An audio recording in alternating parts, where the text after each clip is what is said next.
Hey guys, welcome back to the channel. Headed out for another lesson this morning. I'm gonna tell you what, lessons are piling in. I'm so thankful for that. Thankful for everyone that does the lessons, and love getting to meet everyone new.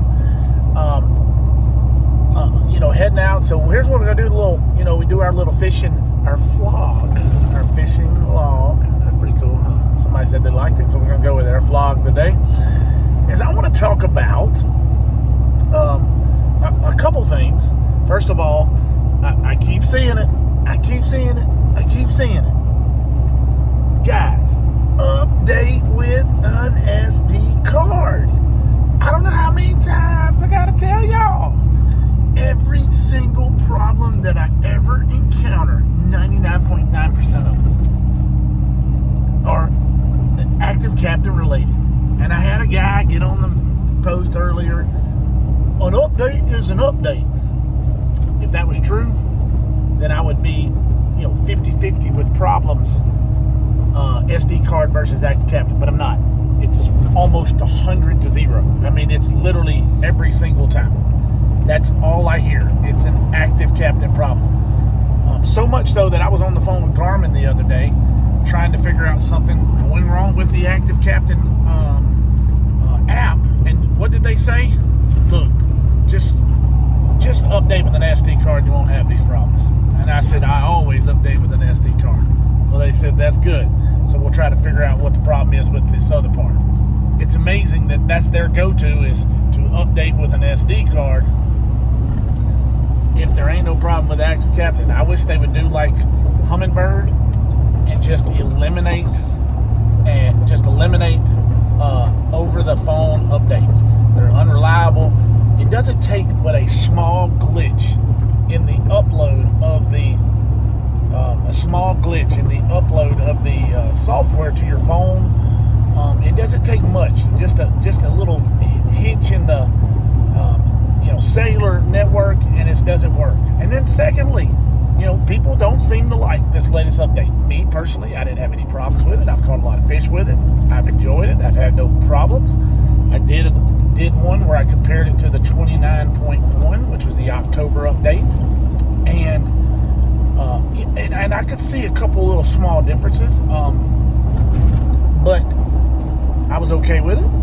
But the option of being able to go back is the reason I update with an SD card, because at times you'll want to be able to go back. You may not like the update. You may find an update that fits your style. I've heard a lot of people say that the 26 is their favorite, or the 19.1 in the Echo Maps is their favorite. If you've updated with an SD card, those updates will be on your computer unless you've erased them, or you can possibly keep it on an SD card if you want to. I've done it both ways. I just prefer to keep it on my computer.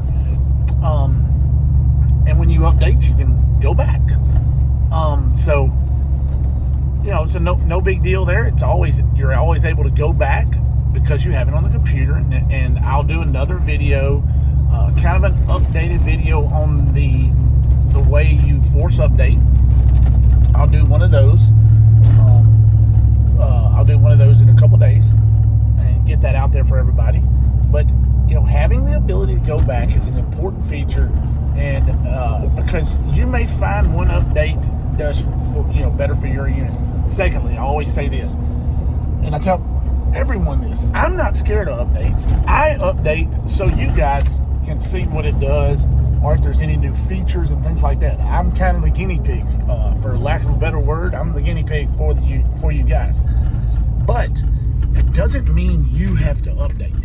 You don't necessarily have to update. I update for y'all. I do it that way y'all can have all the information and things like that, and be able to do it. But if you're not having problems, don't feel like you're obligated to update.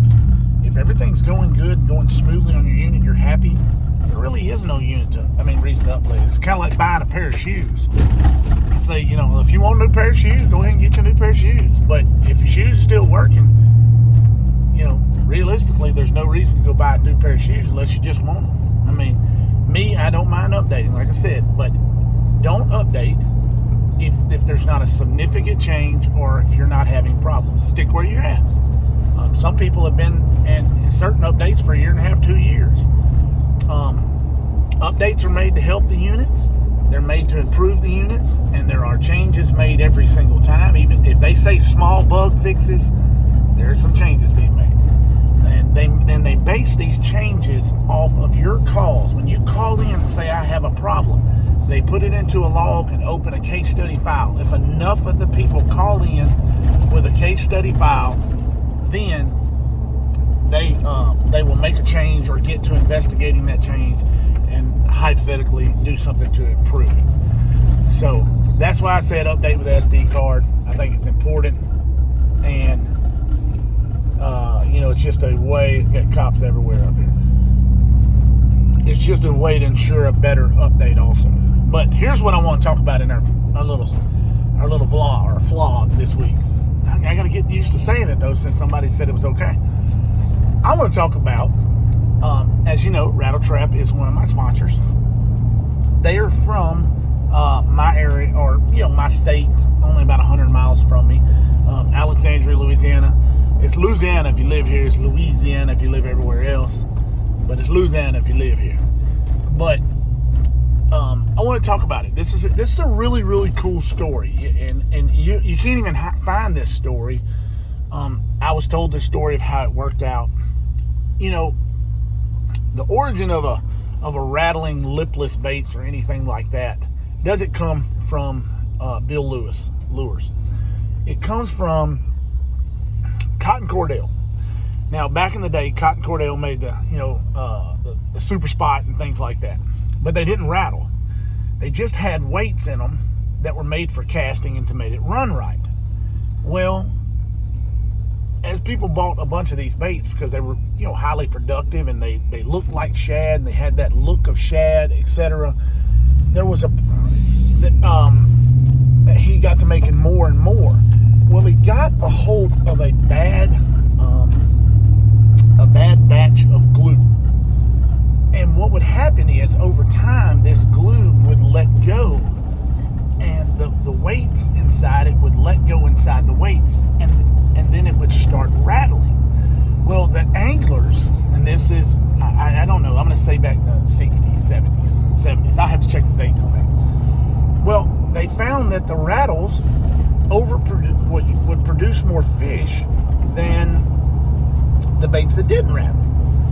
So what you would find is people would go to the stores.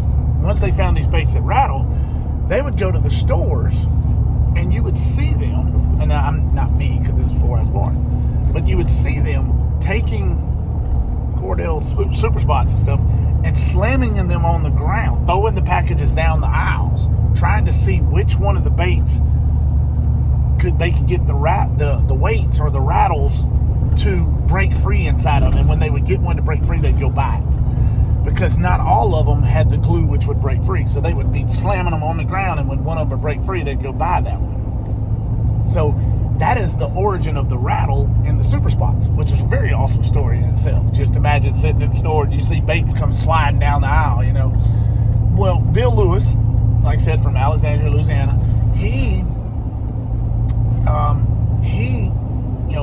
and I'm not sure, and it may have been he had a Cordell spot or something like that, but he may have had one, but I really don't know that origin. But he wanted to create rattles, so he would take the lead shot, because back then there was a lot more reloading done with shotgun shells, and he had these lead shots from his reloading of his shotgun shells, and he would put them inside the bait, and that's how he created his bait. It essentially came from shotgun shells and him loading his shotgun shells in there, trying to get the proper weight and the proper balance, and you would get the rattle of but here's where the cool part comes in. And they would catch tons of bait. Matter of fact, they would catch more than, say, Cordell spots. Well, they did some testing, and this is years later, and the sound waves, the sound underwater was And he probably had no idea he was doing this. He was just looking for weights and shotgun shells and the plastic and all that made the shotgun shot, and the plastic and all that made the perfect sound. But the sound that would resonate from these was perfectly identical to schooling shad underwater. When they did it, the frequencies matched. Now you can look that up, but the frequencies would match underwater. And when they would match underwater, that's how Rattle Trap became a bee, and it's been a very, very popular bait. Now, over time, they have spruced up, other companies have spruced up the lipless crankbaits and the lipless, they have a different look, they're meaner, they got, but the origin and the roots all come back to Rattle Trap and Cordell spots. Those are the ones that kind of originated all. Now, there may be some other ones that I don't know about, but I don't know everything about the fishing industry. I just know those stories are true and verifiable facts. The person that told me this story can tell me that he would call up there to Cordell, and Cordell would answer the phone, and he'd tell him, whatever you're doing, with the glue, and I'm sorry, the glue's breaking free. We're trying to fix it. And he was like, don't fix it. It's working. It's what we want. And so that's why they came about. So I think that was a cool story.